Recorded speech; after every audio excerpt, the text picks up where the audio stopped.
नमस्कार साथियों, स्वागत है आप सभी का RPSC GK with Amar sir YouTube channel पर। देखिए, सेकंड ग्रेड ग्रुप ए और बी का जो पेपर आपका रद्द हुआ था, उसकी जो एग्ज़ाम है अब आपकी होगी वो 30 जुलाई को होगी। यानी लगभग आपके पास जो है अभी तक आज जो है आपके 9 जुलाई हो चुकी हैं, तो लगभग आपके पास जो है 21 दिन शेष है। और 21 दिन के अंदर जो है हम राजस्थान के आरपीएससी का जो सिलेबस है जीके का, उसके बारे में जो है यहाँ के मॉडल पेपर जो है हम देखेंगे। और सभी मॉडल पेपर जो है मैंने यूट्यूब पर अपलोड भी कर दिए हैं। आज से हम जो है टेस्ट सीरीज यहाँ पे चलाने वाले हैं। तो प्रत्येक टॉपिक वाइज जो है आपको टेस्ट सीरीज जो है मैं यूट्यूब चैनल पर उपलब्ध करवाने वाला हूँ। तो आज की जो टेस्ट सीरीज है उसमें हम जो है 3 टॉपिकों को जो प्रश्न हैं जो अब तक आरपीएससी ने पूछे गए हैं उनके बारे में देखेंगे। तो पहला टॉपिक है हमारा राजस्थान की प्राचीन सभ्यताएं एवं संस्कृतियां, जिसमें हम कालीबंगा, अहाड़, गणेश्वर और बेराट चारों सभ्यताएं यहाँ पे देखेंगे। दूसरा टॉपिक आपका रहेगा वो है गुर्जर प्रतिहार। तीसरा टॉपिक जो है आपका रहेगा अजमेर चौहान वंश। इसके बाद में जो है हम देखेंगे दिल्ली संतुलन के साथ जो है मेवाड़, रणथंभौर, जालौर का संबंध। इन तीनों रियासतों का जो संबंध हम देखेंगे। उससे अगले वीडियो में देखेंगे राजस्थान और मुगल, जिसमें हम राणा सांगा को पढ़ेंगे, प्रताप, आमेर का मानसिंह, चंद्रसेन, बीकानेर के राय सिंह और मेवाड़ के राज सिंह। तो ये नेक्स्ट वीडियो में हम देखेंगे। फिलहाल इस वीडियो में जो हम 3 टॉपिक देखेंगे यहाँ पे, राजस्थानी सभ्यताएं, गुर्जर प्रतिहार और अजमेर चौहान वंश। चलिए हम शुरुआत करते हैं पहले प्रश्न की। आज का जो पहला प्रश्न है वो आपका ये रहा। अब तक जो आरपीएससी द्वारा जो प्रश्न पूछे गए हैं उनको यहाँ पे हम देखेंगे। तो पहला प्रश्न देखते हैं आपके सामने, ये रहा। निम्न में से किस स्थल पर ताम्रवती नगरी के नाम से भी जाना जाता है? वह कौन सा स्थान है जिसको ताम्रवती नगरी के नाम से भी जाना जाता है? ताम्रवती नगरी के नाम से जाना जाता है। तो ताम्रवती के नाम से जाना जाता है वो है अहाड़ सभ्यता। अहाड़ जो सभ्यता है उसको हम जो है ताम्रवती नगरी के नाम से भी जानते हैं। अगला प्रश्न है हमारा, निम्नलिखित में से सही सुमेलित नहीं है, यहाँ पे नहीं पूछा है। तो देखिए, पहला है कालीबंगा, चूरू, ये देखिए यही सुमेलित नहीं है। और अहाड़ सभ्यता है वो है उदयपुर के अंदर, और गणेश्वर जो है सीकर के अंदर है, बेराट जो है जयपुर के अंदर है। तो तीनों ऑप्शन सही है आपके। बाकी चूरू में नहीं है। कालीबंगा जो सभ्यता है वो है हनुमानगढ़ के अंदर। हनुमानगढ़ के अंदर जो है आपकी ये कालीबंगा सभ्यता है। इसमें राइट आंसर आपका जो 1 नंबर यहाँ पे होगा। और अहाड़ सभ्यता जो है उदयपुर के अंदर है, गणेश्वर सभ्यता जो सीकर के अंदर है, बेराट जो है आपकी जयपुर जिले के अंदर है। नेक्स्ट प्रश्न देखिए।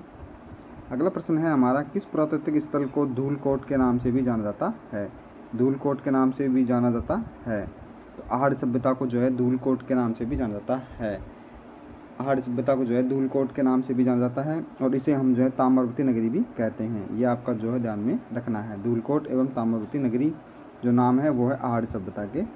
अगला प्रश्न देखिए, अहाड़ के उत्खनन से प्राप्त कौन सी बाह्य संपर्कों का संकेत देती है? ये प्रश्न जो है सेकंड ग्रेड 2018 में पूछा गया है। तो यहाँ पे राइट आंसर आपका जो होगा वो है lapis lazuli. Lazuli, lapis lazuli. Right answer आपका जो है 3 नंबर यहाँ पे होगा। अगला प्रश्न देखिए, क्वेश्चन नंबर 5 है हमारा, 7 अग्नि वेदिकाओं की पंक्ति कहाँ से प्राप्त हुई है? 7 अग्नि वेदिकाओं की पंक्ति जो है कहाँ से प्राप्त हुई है?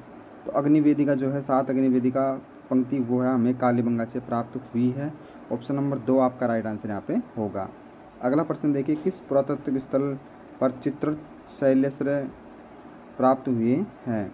किस पुरातात्विक स्थल पर चित्रित शैलेश्वरी प्राप्त हुए हैं? तो राइट आंसर आपका जो होगा बेराट सभ्यता से हमें जो है चित्रित शैलेश्वरी प्राप्त हुए हैं। ऑप्शन नंबर 1 राइट आंसर आपका यहाँ पे होगा। अगला प्रश्न देखिए, क्वेश्चन नंबर 7 है, किस ताम्र पाषाणिक स्थल पर सबसे ज़्यादा ताम्र सामग्री जो है प्राप्त हुई है? तो सबसे ज़्यादा जो ताम्र सामग्री जो प्राप्त हुई है हमें वो हुई है गणेश्वर सभ्यता से। गणेश्वर सभ्यता से सबसे ज़्यादा जो है ताम्र सामग्री हमें वहाँ पे प्राप्त हुई है, और गणेश्वर सभ्यता जो है सीकर जिले के अंदर आती है। तो राइट आंसर आपका जो है यहाँ पे होगा ऑप्शन नंबर 4। क्वेश्चन नंबर 8 को जो है हम यहाँ पे छोड़ रहे हैं। नेक्स्ट क्वेश्चन देखिए, क्वेश्चन नंबर 9। क्वेश्चन नंबर 9 है हमारा, सन 1837 में बीजक की पहाड़ी बेराट में स्थित अशोक के शिलालेख को किसने खोजा है? सन 1837 में बीजक की पहाड़ी जो कि बेराट यानी जयपुर जिले के अंदर स्थित है, इसमें अशोक के जो शिलालेख हैं इनको किसने खोजा था? अशोक के जो शिलालेख है इनकी खोज जो की थी वो थी कैप्टन वर्ट ने। ऑप्शन नंबर 1 राइट आंसर आपका कैप्टन वर्ट ने जो है अशोक के शिलालेखों की खोज की थी। कब की थी? 1837 के अंदर। क्वेश्चन नंबर 10, जुता हुआ खेत के प्रमाण निम्न में से किस पुरातात्विक स्थल से मिलते हैं? जुता हुआ खेत, जो जुते हुए खेत का जो प्रमाण हमें प्राप्त हुआ है वो हुआ है कालीबंगा सभ्यता से। ऑप्शन नंबर 1 आपका राइट आंसर यहाँ पे होगा। नेक्स्ट क्वेश्चन देखिए, निम्नलिखित में से कौन सी वस्तु आहार सभ्यता के स्थलों से संबंधित नहीं है? निम्नलिखित में से कौन सी वस्तु आहार सभ्यताओं के स्थलों से संबंधित नहीं है? आहार सभ्यता से स्थलों से जो संबंधित नहीं है वो है चित्रित धूसर मृतभांड। ये जो है आहार सभ्यता से संबंधित नहीं है। बाकी लोहे कृष्ण लोहित मृतभांड ये है, चावल है, तांबे की वस्तु है, लेकिन यहाँ पे नहीं पूछा है तो वो ऑप्शन नंबर 2 राइट आंसर आपको चित्रित धूसर मृतभांड ये जो है आहार सभ्यता से नहीं मिले हैं। क्वेश्चन नंबर 12, आहार के विषय में निम्नलिखित कथनों में से कौन सा कथन असत्य है? हमें देखिए यहाँ पे असत्य कथन को ढूंढना है। असत्य कथन को ढूंढना है तो देखिए, आहारवासी दीवारों एवं नींवों को मजबूत एवं सौंदर्य युक्त बनाने के लिए मिट्टी के क्वार्टराइज के टुकड़े एवं चिप्स के सम्मिश्रण का प्रयोग करते थे। तो बिल्कुल ये फैक्ट जो है आपका सही है। आवासीय भवनों को नींव ईंटों से होती थी। तो बिल्कुल ये जो फैक्ट आपका ये भी सही है।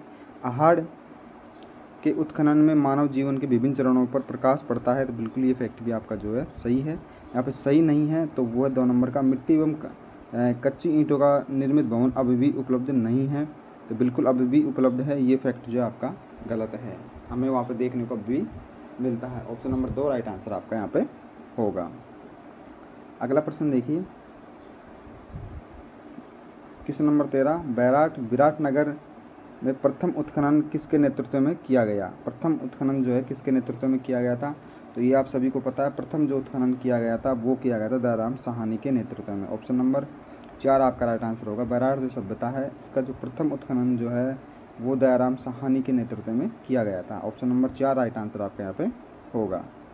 अगला क्वेश्चन देखिए, क्वेश्चन नंबर 14, निम्नलिखित में से कौन सा युग्म सही सुमेलित नहीं है? निम्न में से कौन सा युग्म जो है सही सुमेलित नहीं है? तो देखिए, यहाँ पे प्राचीन स्थल दे रखे हैं और यहाँ पे उत्खननकर्ता दे रखे हैं। तो देखिए, कालीबंगा जो है इसकी अमलानंद घोष ने बिल्कुल यहाँ पे खोज की थी। आहार सभ्यता की जो है HD साकलिया इन्होंने बिल्कुल खोज की थी। और बैराट की हम बात करें तो बैराट सभ्यता की खोज जो है केदारपुरी ने नहीं की थी और बागोर की जो है VN मिश्रा ने की थी। तो यहाँ पर राइट आंसर जो आपका होगा वो होगा 3 नंबर। यहाँ पर सही पूछा है तो ये जो बैराट की जो सभ्यता की खोज है वो केदारपुरी ने नहीं की थी। तो ऑप्शन नंबर 3 आपका राइट आंसर यहाँ पे होगा। अगला क्वेश्चन देखिए, क्वेश्चन नंबर 15, निम्नलिखित में से कौन सा कथन सही है? यहाँ पे सही पूछा है तो यहाँ पे जो सही कथन है वो है आपका ऑप्शन नंबर 4, आहारवासियों का महत्वपूर्ण व्यवसाय अयस्क और तांबे को गलाना एवं ताम्र वस्तु बनाना था। तो आहारवासियों का महत्वपूर्ण व्यवसाय जो था वो था अयस्क तांबे को गालना एवं ताम्र की वस्तुएं बनाना। तो ऑप्शन जो है आपका 4 सही है। यहाँ पे पहला ऑप्शन दे रखा था गणेश्वरी का स्थल उत्खनन स्थल नहीं है, तो बिल्कुल है। बैराट एक ग्राम्य सभ्यता केंद्र था, तो बिल्कुल ये भी गलत था। और कालीबंगा लोहे युक्त संस्कृति का एक उदाहरण है, तो बिल्कुल ये फैक्ट भी गलत था। तो राइट आंसर जो आपका होगा ऑप्शन नंबर 4 यहाँ पे होगा। नेक्स्ट क्वेश्चन देखिए, क्वेश्चन नंबर 16, निम्नलिखित में से इतिहासवेताओं ने कालीबंगा को सिंधु घाटी सभ्यता की तीसरी साम्राज्य को जो तीसरी राजधानी बताया था।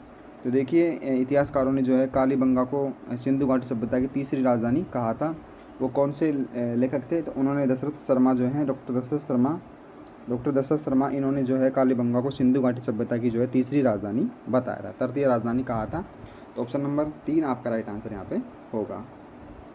नेक्स्ट क्वेश्चन देखिए, क्वेश्चन नंबर 17, निम्नलिखित में से कौन भारतीय पुरातात्विक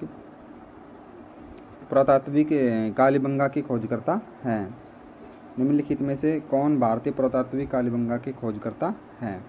तो कालीबंगा की जो खोज की थी वो की थी ए घोष ने, अमलानंद घोष ने। यानी ए घोष ने यानी अमलानंद घोष ने जो है कालीबंगा की खोज की थी। ऑप्शन नंबर 1 राइट आंसर आपका यहाँ पे होगा। नेक्स्ट क्वेश्चन देखिए, आहड़ सभ्यता स्थित है। आहड़ सभ्यता जो है ये बनास नदी के किनारे स्थित है। आहड़ सभ्यता कहाँ पर स्थित है? बनास नदी के किनारे। ऑप्शन नंबर 2 राइट आंसर आपका यहाँ पे होगा। अगला क्वेश्चन देखिए, क्वेश्चन नंबर 19, गणेश्वर सभ्यता के अवशेष चिन्ह उपस्थित हैं। गणेश्वर सभ्यता के जो अवशेष चिन्ह उपस्थित हैं तो वो है सीकर के अंदर। गणेश्वर सभ्यता जो है सीकर के अंदर स्थित है। ऑप्शन नंबर 3 आपका राइट आंसर होगा। सीकर के अंदर जो है गणेश्वर सभ्यता उपस्थित है, सीकर में। बीजक पहाड़ियाँ स्थित है। बीजक की जो पहाड़ियाँ स्थित है वो विराटनगर जयपुर के अंदर है। जयपुर विराटनगर के अंदर है। ऑप्शन नंबर 3 आपका राइट आंसर यहाँ पे होगा। अगला क्वेश्चन देखिए, धूलकोट के टीले जिस सभ्यता में अभियान हुआ वह हैं। तो धूलकोट के टीले जिस सभ्यता में अभियान हुआ था वो है आहड़ सभ्यता के अंदर। मैंने आपको पहले बताया था कि धूलकोट जो है आहड़ सभ्यता का उपनाम है। तो ऑप्शन नंबर 2 आपका राइट आंसर होगा। धूलकोट के टीले जिस सभ्यता का अभियान हुआ है वो है आहड़ सभ्यता। ये है उदयपुर के अंदर। अगला क्वेश्चन देखिए, किस प्राचीन सभ्यता केंद्र को ताम्रवती नगरी के नाम से भी जाना जाता है? देखिए, ताम्रवती की नगरी जो मैंने आपको शुरू में क्वेश्चन में बताया था, ताम्रवती नगरी नाम से जो है आहड़ सभ्यता को जाना जाता है। ताम्रवती नदी को जो है आहड़ सभ्यता के नाम से जाना जाता है। ऑप्शन नंबर 4 आपका राइट आंसर यहाँ पे होगा।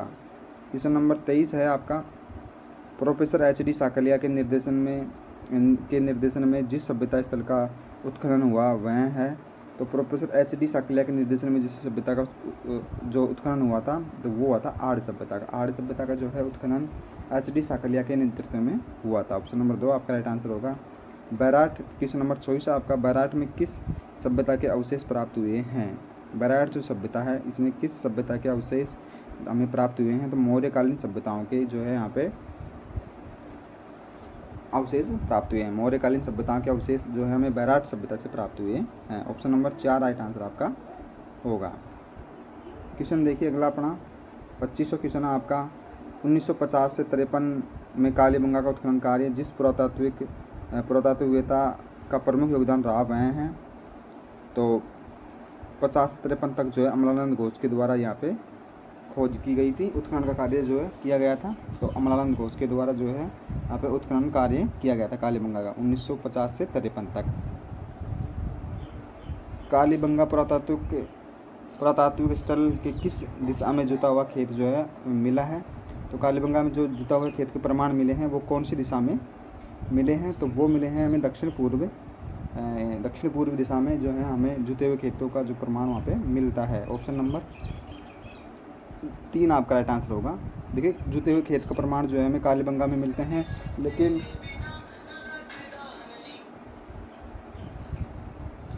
लेकिन जो हमें कहाँ पर प्राप्त होते हैं तो वो है दक्षिण पूर्व में हमें इनके अवशेष जो हैं प्राप्त होते हैं। क्वेश्चन नंबर 27 यहाँ पे आप देखिए, राजस्थान में अशोक का शिलालेख कहाँ से प्राप्त हुआ है? राजस्थान में अशोक का जो शिलालेख है वो कहाँ से प्राप्त हुआ है? तो वो है बैराट से। बैराट सभ्यता से जो हमें अशोक का अशोक का अभिलेख जो है हमें कहाँ प्राप्त हुआ है? वो हुआ है बैराट सभ्यता के अंदर, अशोक का अभिलेख। ऑप्शन नंबर 3 आपका राइट आंसर होगा। और बैराट सभ्यता जो है ये है जयपुर जिले के अंदर। अगला क्वेश्चन देखिए, क्वेश्चन नंबर 28, बौद्ध धर्म से संबंधित पुरातात्विक अवशेष कहाँ मिले हैं? बौद्ध धर्म से जो संबंधित पुरातात्विक अवशेष है वो हमें कहाँ से मिले हैं बौद्ध धर्म के? तो वो हमें बौद्ध धर्म के जो अवशेष मिले हैं वो मिले हैं हमें वो बैराट सभ्यता से हमें प्राप्त हुए हैं बौद्ध धर्म के पुरातात्विक अवशेष। क्वेश्चन नंबर 29 है हमारा, निम्नलिखित में से राजस्थान का कौन सा सैंधव स्थल घग्गर नदी के किनारे स्थित है? राजस्थान का जो है कौन सा पुरातात्विक स्थल जो है सैंधव स्थल जो है घग्गर नदी के किनारे हैं? घग्गर नदी के जो किनारे सभ्यता है हमारी वो है कालीबंगा। कालीबंगा जो सभ्यता है वो घग्गर नदी के किनारे स्थित है। ऑप्शन नंबर 4 आपका राइट आंसर यहाँ पे होगा। क्वेश्चन नंबर 30 देखिए, निम्नलिखित में से कौन सा प्रागैतिहासिक स्थल ताम्र पाषाणिक काल से संबंधित है। तो प्राग ऐतिहासिक स्थल जो है ताम्र पाषाणिक काल से संबंधित है, तो वो है बालाथल। ऑप्शन नंबर 3 आपका राइट आंसर होगा, बालाथल। ये जो है प्राग ऐतिहासिक स्थल ताम्र पाषाणिक काल से संबंधित है। नेक्स्ट क्वेश्चन है हमारा 4000 पुरानी सभ्यता के पुरातात्विक अवशेष उदयपुर के समीप एक गांव में पाए गए हैं, वह गांव कौन सा है? तो वो गांव है आहड़। आहड़ में जो है हमें उदयपुर के अंदर है आहड़ सभ्यता। इसमें जो है हमें 400 वर्ष पुरानी सभ्यताओं के पुरातात्विक अवशेष यहाँ से हमें प्राप्त हुए हैं आहड़ से। तो वो गांव का नाम है आहड़। अगला क्वेश्चन देखिए, क्वेश्चन नंबर 32 है हमारा। अनाज रखने के बड़े मर्तबान जिन्हें गोरे कोठे कहा जाता था, वो किस प्राचीन सभ्यता से प्राप्त हुए हैं? तो गोरे व कोठे ये अनाज रखने के जो है मृत भांड है, यानी बड़े बड़े गड्ढे होते हैं। ये जो है हमें कौन सी सभ्यता से मिले हैं? तो ये जो हमें मिले हैं वो आहड़ सभ्यता से हमें प्राप्त हुए हैं। ऑप्शन नंबर 4 आपका राइट आंसर यहाँ पे होगा। 4 जो है ऑप्शन नंबर 4 आपका राइट आंसर यहाँ पे होगा। अब देखिए ये जो अगले क्वेश्चन है हमारे, ये गुर्जर प्रतिहार वंश से हैं और इन क्वेश्चनों को जो हम यहाँ पे देखेंगे। गुर्जर प्रतिहार वंश के क्वेश्चन आ गए। तो गुर्जर प्रतिहार का पहला क्वेश्चन है हमारा, आबानेरी व राजौरगढ़ में कलात्मक वैभव किस काल के रहे हैं? तो आबानेरी व राजौरगढ़ में जो है कलात्मक वैभव किस काल के रहे हैं? तो वो रहे हैं गुर्जर प्रतिहार वंश, गुर्जर प्रतिहार काल के। तो राजौरगढ़ और आबानेरी में जो कलात्मक वैभव है यानी चित्र हैं वहाँ के, तो वो किस काल के हैं? वो गुर्जर प्रतिहार काल के। ऑप्शन नंबर 1 राइट आंसर आपका होगा। क्वेश्चन है 2, कन्नौज पर अधिकार हेतु चले त्रिपक्षीय युद्ध में राजपूताना के किस वंश के शासकों ने जो है भाग लिया था? तो कन्नौज पर अधिकार त्रिपक्षीय जो युद्ध चला था वो राजपूताना किस शासकों ने भाग लिया था? तो वो थे गुर्जर प्रतिहार। इन्होंने जो है इस त्रिपक्षीय युद्ध में भाग लिया था। क्वेश्चन नंबर 3 है, जैन मंदिर की स्थापना का उल्लेख करने वाला प्रतिहार अभिलेख कौन सा है? जैन मंदिर की स्थापना का उल्लेख करने वाला प्रतिहार अभिलेख कौन सा है? तो वो है घटियाला अभिलेख। घटियाला अभिलेख, इससे जो है हमें जैन मंदिर की स्थापना का उल्लेख मिलता है। ऑप्शन नंबर 4 आपका राइट आंसर होगा। क्वेश्चन नंबर 4, ग्वालियर अभिलेख में मेसलों का नाशक किसे कहा गया है? ग्वालियर जो अभिलेख है इसमें मेसलों का नाशक जो कहा गया है वो कहा गया है नागभट्ट को। ऑप्शन नंबर 3 आपका राइट आंसर होगा। नागभट्ट को जो है मेसलों का नाशक कहा गया है। ये क्वेश्चन इंपॉर्टेंट है, आप थोड़ा ध्यान में रखना। क्वेश्चन नंबर 5 है, निम्न में से कौन सा शासक गौड़ बंगाल का भोज प्रथम का समकालीन था? तो गौड़ शासक बंगाल का जो था भोज प्रथम, इसका जो समकालीन शासक था वो थे देवपाल। प्रतिहार शासकों का जो राजा था तो उस समय उनका समकालीन था Devpal. Option number 2 right answer आपका होगा। गुर्जर प्रतिहारों की राजधानी कौन सी थी? गुर्जर प्रतिहारों की जो राजधानी थी वो थी पीलो मोलो बीनमाल। ये जो है इनकी राजधानी थी बीनमाल। ऑप्शन नंबर 1 राइट आंसर आपका होगा। क्वेश्चन 7 है, निम्नलिखित में से किन अभिलेखों में प्रतिहारों को गुर्जर कहा गया है? प्रतिहारों को जो गुर्जर कहा गया है वो कौन कौन से अभिलेखों में कहा गया है? तो नीलकुंड में, देवली, राधनपुर और कराड़, चारों में जो है इनको गुर्जर कहा गया है। ऑप्शन नंबर 2 आपका राइट आंसर होगा। नीलकुंड, देवली, राधनपुर और कराड़, इन चारों अभिलेखों में जो है प्रतिहारों को गुर्जर कहा गया है। नेक्स्ट क्वेश्चन देखिए, क्वेश्चन नंबर 5 है, प्रतिहार वंश की मंडोर शाखा के किस शासक ने अपनी राजधानी मंडोर से मेड़ता स्थानांतरण की? तो गुर्जर शासकों की जो राजधानी थी मंडोर, उसको जो है मेड़ता में स्थानांतरण करने वाला शासक था तो वो थे नागभट्ट प्रथम। इन्होंने जो है मंडोर से मेड़ता राजधानी जो है स्थानांतरण की थी, तो नागभट्ट प्रथम ने। अगला क्वेश्चन देखिए, क्वेश्चन नंबर 10 यहाँ पे हम देखेंगे।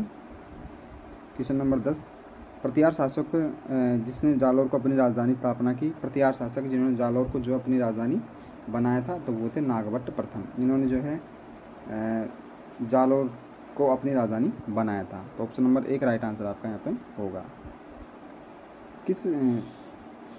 किस राजा के वंशज गुर्जर प्रतिहार कहा जाने लगे? तो किस राजा के जो वंशज थे वो गुर्जर प्रतिहार कहा जाने लगे? तो वो थे नागभट्ट द्वितीय के। इनके जो वंशज थे वो गुर्जर प्रतिहार कहे जाने लगे। ऑप्शन नंबर 3 राइट आंसर होगा आपका, नागभट्ट द्वितीय। मंडोर के प्रतिहार वंश से संबंधित प्रारंभिक शासकों का नाम था? मंडोर के प्रतिहार वंश से संबंधित प्रारंभिक शासकों का नाम था। तो वो थे मंडोर से संबंधित प्रतिहार शासक थे, तो नागभट्ट प्रथम। ऑप्शन नंबर राइट आंसर आपका होगा नागभट्ट प्रथम, एक जो राइट आंसर आपका होगा। तो ये क्वेश्चन हम पहले देख चुके हैं। आबानेरी बराजोड़गढ़ के कलात्मक वैभव किस काल के रहे हैं, तो वो हैं गुर्जर प्रतिहार। गुर्जर प्रतिहार इनकी शासकों के काल के हैं। आबानेरी बराजोड़गढ़ के कलात्मक वैभव। क्वेश्चन नंबर 14, प्रतिहार वंश का अंतिम शासक कौन सा है, तो प्रतिहार वंश के जो अंतिम शासक थे वो थे यशपाल। यशपाल इनके अंतिम शासक थे। ऑप्शन नंबर 1 राइट आंसर आपका होगा। क्वेश्चन नंबर 15 है, महान संस्कृत कवि एवं नाटककार राजेश्वर निम्नलिखित में से किसके दरबार से संबंधित है। राजेश्वर जो लेखक हैं नाटक राजेश्वर, ये जो हैं महेंद्रपाल प्रथम इनके जो हैं दरबारी कवि हैं। महान संस्कृत के कवि एवं नाटककार राजेश्वर निम्नलिखित में से किस दरबार से संबंधित हैं, तो महेंद्रपाल प्रथम इनके जो हैं दरबारी कवि थे। क्वेश्चन नंबर 16 है, प्रतिहार शिलालेखों के पदाधिकारी का उल्लेख यहाँ आता है। प्रतिहार शिलालेखों के पदाधिकारियों का उल्लेख जो है यहाँ आता है, तो वो थे राजपुरुष। ऑप्शन नंबर 1 राइट आंसर आपका होगा। क्वेश्चन नंबर है आपका 17, राजस्थान में प्रतिहार वंश के संस्थापक हरिश्चंद्र की राजधानी थी। तो प्रतिहार वंश के संस्थापक हैं वो हैं हरिश्चंद्र। पहली बात आपको ध्यान रखना है, गुर्जर प्रतिहार के जो संस्थापक हैं वो है हरिश्चंद्र और इसकी जो राजधानी थी वो मंडोर थी। और नागभट्ट ने जो है मंडोर से मेड़ता स्थानांतरित की थी। ये क्वेश्चन हम पहले देख चुके हैं। तो प्रतिहार वंश के संस्थापक कौन है, हरिश्चंद्र, और इसकी राजधानी थी मंडोर। ऑप्शन नंबर 4 आपका राइट आंसर होगा। क्वेश्चन नंबर 19 आप देखिए, किस प्रतिहार राजा के काल में प्रसिद्ध ग्वालियर परिस्थिति का रचना हुई। ग्वालियर परिस्थिति की जो रचना हुई थी वो कौन से शासक के समय हुई थी, तो भोज प्रथम के समय। भोज प्रथम के समय जो है ग्वालियर परिस्थिति की रचना हुई थी, भोज प्रथम के समय। मंडोर के प्रतिहार माने जाते हैं, तो वो हैं क्षत्रिय। मंडोर के जो है प्रतिहार हैं वो माने जाते हैं, वो है क्षत्रिय। अगले क्वेश्चन देखिए। अब ये क्वेश्चन जो है हम देखेंगे अजमेर के चौहान वंश की। अजमेर के जो चौहान वंश हैं इनके बारे में जो है ये क्वेश्चन हम देखेंगे। तो चलिए टॉपिक अजमेर के चौहान वंश का पहला क्वेश्चन, बिजोलिया अभिलेख के किस इतिहासकार की जानकारी का महत्वपूर्ण साधन है। बिजोलिया अभिलेख जो है ये किस इतिहास की हमें जानकारी प्राप्त करता है, तो वो है चौहान वंश की। चौहान वंश की जो है हमें जानकारी देता है बिजोलिया अभिलेख। बिजोलिया अभिलेख के अनुसार क्वेश्चन नंबर 2 है, बिजोलिया अभिलेख के अनुसार सांबर झील का निर्माण किसने करवाया, तो सांबर झील का जो निर्माण करवाया था वो वासुदेव चौहान ने करवाया था। ये क्वेश्चन आपको ध्यान में रखना है। सांबर झील का निर्माण जो है वासुदेव चौहान ने करवाया था। और ये जो है वासुदेव चौहान ये चौहान वंश के संस्थापक है। अजमेर के चौहान वंश के संस्थापक भी माने जाते हैं। ये फैक्ट आपको ध्यान में रखना है। अजमेर के चौहान वंश हैं इनकी स्थापना करने वाले वो हैं वासुदेव चौहान। क्वेश्चन है 3, नाटक ललित विग्रहराज की रचना हुई। तो नाटक ललित राज विग्रह की रचना जो हुई थी वो सोमेंद्र द्वारा हुई थी। सोमेंद्र के द्वारा हुई थी। ऑप्शन नंबर 3 आपका राइट आंसर होगा, सोमेंद्र के द्वारा ललित राज विग्रह की रचना हुई थी। क्वेश्चन नंबर 4 है आपका, किस चौहान शासक द्वारा जवालीपुर को ज्वालापुर में परिवर्तित किया गया। जवालीपुर को ज्वालापुर में जो परिवर्तित करने वाले शासक थे वो थे विग्रहराज चतुर्थ। ये प्रतापी और अच्छे शासक थे। इन्होंने जवालीपुर को ज्वालापुर में परिवर्तित किया था। क्वेश्चन नंबर 5 देखेंगे यहाँ पे हम, ललित विग्रहराज के रचयिता सोमदेव किस चौहान शासक के दरबारी कवि थे। तो ये थे विग्रहराज चतुर्थ के विसल देव, इनके जो हैं दरबारी कवि थे। और ललितवाद विग्रह की जो रचना करने वाले थे वो थे सोमेंद्र द्वारा या सोमदेव द्वारा। तो दोनों नाम एक ही है, सोमदेव या सोमेंद्र। तो ये दरबारी कवि थे विग्रहराज चतुर्थ, यानी विसल देव इनका दूसरा नाम था। क्वेश्चन नंबर जो है आपको 6 देखना है। तो क्वेश्चन नंबर देखिए, क्वेश्चन नंबर 6 को हम दोबारा देखेंगे। यहाँ पे अर्णोराज के बारे में निम्नलिखित कथनों पर विचार कीजिए। पहला है, वह अपने प्रारंभ काल में एक गजनवी के द्वारा आक्रमण खदेड़ दिए गए थे। वह मालवा के नरवन को पराजित करने में असफल रहा। उसने चालुक्य शासक सिद्धराज की पुत्री से विवाह किया। वह अपने पुत्र के द्वारा मारा गया। तो यहाँ पे जो है उपयुक्त में कौन सा कथन सत्य है और कौन सा कथन असत्य है हमें यहाँ पे देखना है। तो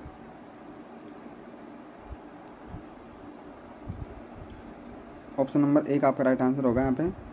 तो ये जो है ऑप्शन नंबर 2, वह मालवा के नरवन को पराजित करने में असफल रहा, ये ऑप्शन आपका गलत है।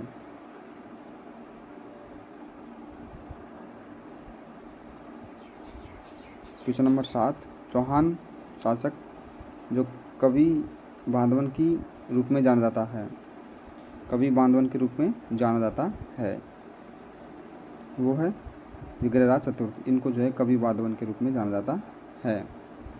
त्रायन का युद्ध 1991 ईस्वी में हुआ था। ये किसने जीता था त्रायन का युद्ध? तो त्रायन का युद्ध जो है प्रथम जीता था 1991 में हुआ था, वो पृथ्वीराज चौहान ने जीता था। और द्वितीय युद्ध जो हुआ था त्रायन का वो 1192 में हुआ था। ये जो है मोहम्मद गौरी विजेता होता है। तो प्रथम युद्ध की यहाँ बात कर रहे हैं हम। त्रायन का प्रथम युद्ध जो 1191 में हुआ था वो विजेता रहे थे पृथ्वीराज चौहान। चौहान वंश के संस्थापक शासक हैं, राजवंश के संस्थापक शासक हैं। तो मैंने आपको बताया था वासुदेव चौहान ने चौहान वंश की स्थापना की थी, अजमेर के चौहान वंश की। और अंतिम शासक थे पृथ्वीराज तृतीय, पृथ्वीराज चौहान तृतीय इसके अंतिम शासक थे। क्वेश्चन है 10, किस चौहान शासक ने अजमेर को सबसे पहले अपनी राजधानी बनाया था? तो अजमेर को सबसे पहले राजधानी बनाने वाले शासक थे वो थे अजय राज। अजय राज ने जो है अजमेर को सबसे पहले राजधानी बनाया था। अजमेर को जो है सबसे पहले राजधानी बनाया था वो थे अजय राज।